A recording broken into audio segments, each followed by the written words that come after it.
Olá, meus irmãos e irmãs, continuando a leitura do estudo do Evangelho segundo Tomé, de acordo com a visão do espiritualismo ecumênico universal, hoje na logia 15, com o título Filiação.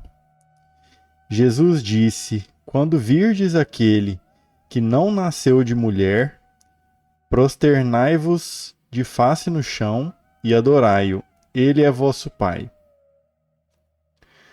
Quando virdes aquele que não nasceu de uma mulher. O ser humano atribui à sua individualidade a forma da matéria. O preto, branco, mulato, negro, índio, oriental, árabe, judeu, etc. são distinguidos uns dos outros por traços físicos. Esta valorização da forma faz o ser humano se entender como a forma que o corpo físico tem. Uma vez que o ser humano se considera corpo, seu nascimento é o aparecimento desta forma física. Portanto, acha que ele foi gerado por uma mulher, depois da concepção que se deu por motivos biológicos. Já quem se vê como espírito compreende que não é a forma física, mas que o corpo, como matéria, é o laço que retém o espírito, é o instrumento de que ele se serve e, ao mesmo tempo, sobre o qual exerce a sua ação. Trecho de O Livro dos Espíritos, pergunta 22. Se o espírito não é a forma física, não pode ter sido gerado pelo parto, mas ter outra origem. Pergunta 78 do Livro dos Espíritos. Os espíritos tiveram princípio ou existem como Deus de toda a eternidade? Se os espíritos não tivessem princípio, seriam iguais a Deus, ao passo que eles são sua criação e submetidos à sua vontade. Pergunta 81. Os espíritos se formam espontaneamente ou procedem uns dos outros?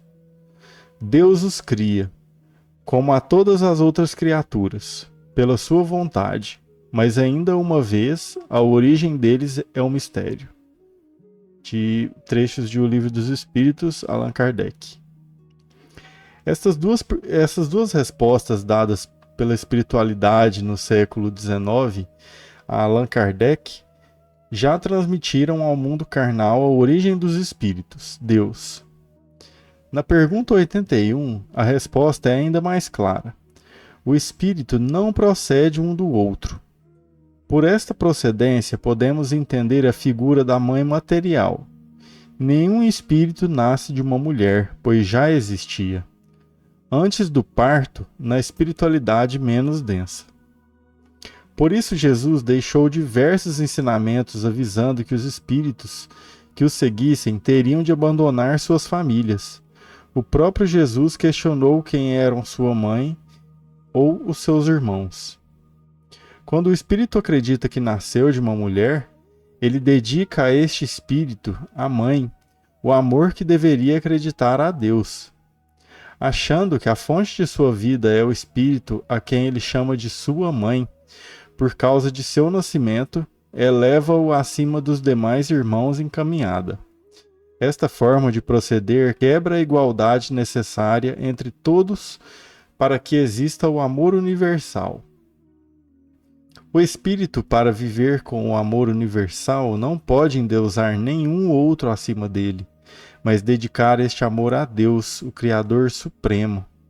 Portanto, aquele que se vê como o espírito reconhece como pai e mãe o Pai Celestial, fonte de sua vida. O ser humano, que acredita que foi gerado pela mãe, busca diferenciação entre os demais espíritos na carne e cria as diferenças de amor entre as pessoas. Para se ver como espírito já, deve o ser humano buscar a sua verdadeira origem no Pai Celestial, acreditando-lhe o amor sublime que devota ao Pai e à Mãe material. Para facilitar esta compreensão, temos que entender que, como alertado diversas vezes no Livro dos Espíritos, os seres humanos possuem diversas palavras que podem parecer sinônimos, mas que muitas vezes alteram o sentido do ensinamento. O conhecimento geral diz que Deus cria o espírito, mas esta palavra traz uma interpretação errônea. A criação por parte de Deus subtende que o espírito é obra, algo externo ao Pai. Na verdade, o espírito é gerado por Deus, ou seja, é uma individualidade que faz parte dele. Somos filhos legítimos de Deus e não uma obra sua. Esta é a visão que o espírito deve ter de seu nascimento, um parto divino. O ser humano é sim obra de Deus. O corpo físico foi criado por Deus, na sua forma, para que servisse de instrumento aos espíritos nas suas provas, penas e missões que devem executar durante a vida carnal. Cada corpo não separa uma individualidade de matéria, mas serve ao espírito para vencer sentimentos negativos. O espírito que encarna em um corpo negro não é negro, mas tem como prova suportar o racismo existente.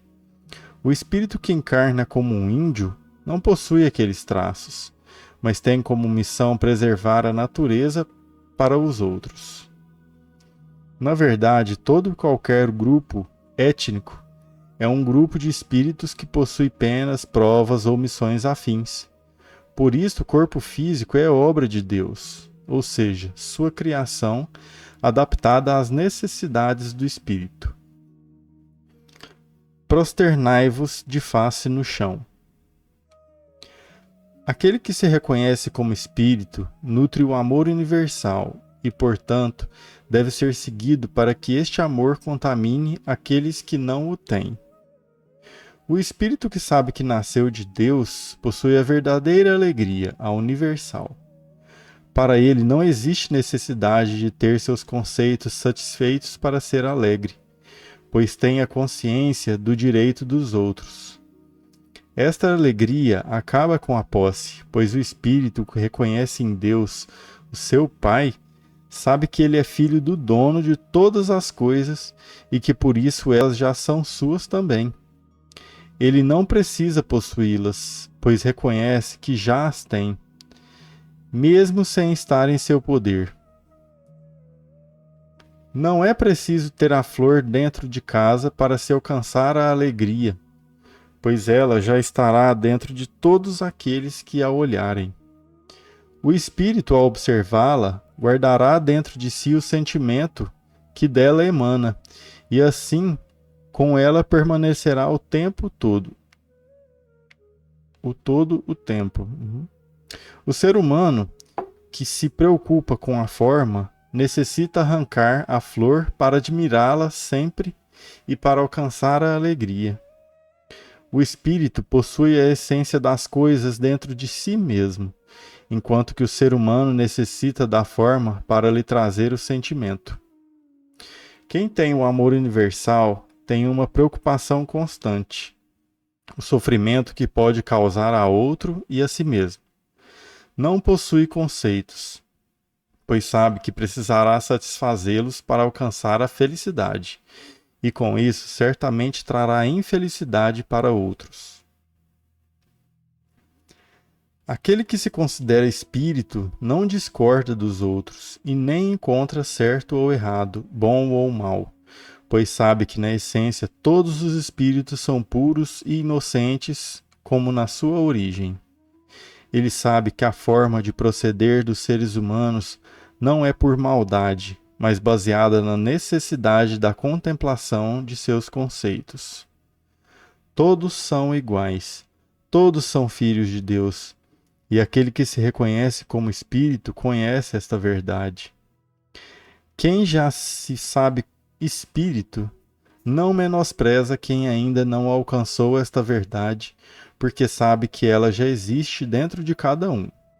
Falta apenas vencer os conceitos para poder exteriorizá-la. Com este raciocínio, o espírito não critica seu irmão, mas procura auxiliá-lo a encontrar seu verdadeiro eu espiritual. Não aceita a posição de líder ou de mestre, mas de um amigo que quer caminhar de mãos dadas em direção ao Pai. Por isso, Jesus nos avisa que esse espírito deve ser seguido e acatado. Estar junto com espíritos que se reconheçam como tal facilita a missão de quem ainda não exteriorizou o conhecimento que já possui. Ele é vosso Pai. É desta forma que Deus age na direção da vida dos espíritos. Ele está sempre preocupado em trazer a alegria aos seus filhos, não satisfazendo seus conceitos, mas dando-lhes aquilo que os faça evoluir. Sem que o espírito tenha a consciência do sofrimento que pode causar aos outros, não consegue evoluir. Por isto, Deus lhe coloca situações onde ele receba os mesmos sentimentos que emitiu para, através da própria experiência, conseguir alterar-se. Deus trata cada filho como filho único. Ele dispensa a cada um uma atenção particularizada, não priorizando um face ao outro. Nunca um espírito poderá carregar a cruz de outro, ou passar o que o outro deve passar. A cada um dá de acordo com as suas obras. Vamos reler então a logia 15. Jesus disse: quando virdes aquele que não nasceu de uma mulher, prosternai-vos de face no chão e adorai-o. Ele é vosso Pai. Então, com esse estudo, nós temos uma melhor compreensão dessa logia, né? Que em um pequeno trecho nos transmite tanta coisa, né? Tanto conhecimento.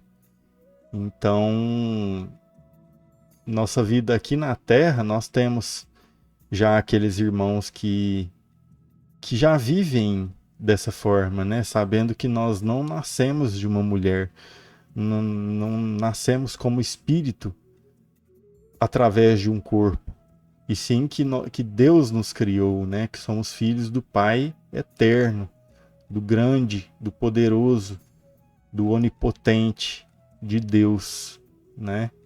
Então nós passamos a viver de uma forma diferente essa vida, sabendo que a gente não nasceu quando nasceu esse corpo e que a gente não vai morrer quando morrer esse corpo. Então, isso passa a ser uma passagem mesmo aqui. Então, passamos a olhar para a vida dessa forma. O que nós estamos fazendo no nosso tempo? O que nós estamos passando aqui na carne? Porque nós continuamos sendo filhos de Deus, continuamos sendo eternos e colocados à prova. Se nesta passagem vamos viver para a matéria ou para Deus. Se vamos amar a Deus sobre todas as coisas e ao próximo como a si mesmo. Então, obrigado por acompanhar a leitura dessa logia. Deixe seu comentário caso você tenha um entendimento que queira compartilhar, tá bom? Fiquem com Deus e paz.